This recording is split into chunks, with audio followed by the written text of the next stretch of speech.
رسول اللہ صلی اللہ تعالی علیہ وآلہ وسلم نے ارشاد فرمایا، لا تماری اخاک، کہ تو اپنے مومن بھائی کے ساتھ جھگڑا نہ کر،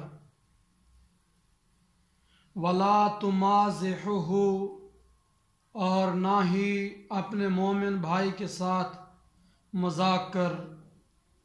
ولا تعدہ موعدا، کوئی ایسا وعدہ نہ کر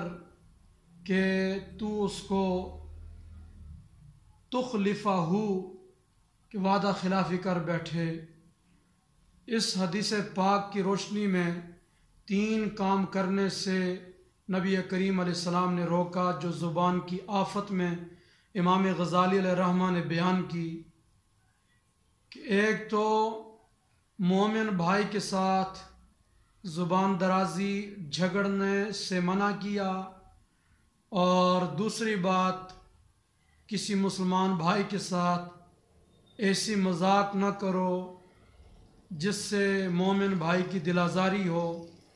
اور تیسرے نمبر پر ایسا وعدہ نہ کرو جس کو بعد میں نبھا نہ سکو۔ تو ان 3 باتوں سے حضور علیہ السلام نے امت کو منع فرما دیا، لہٰذا ہمیں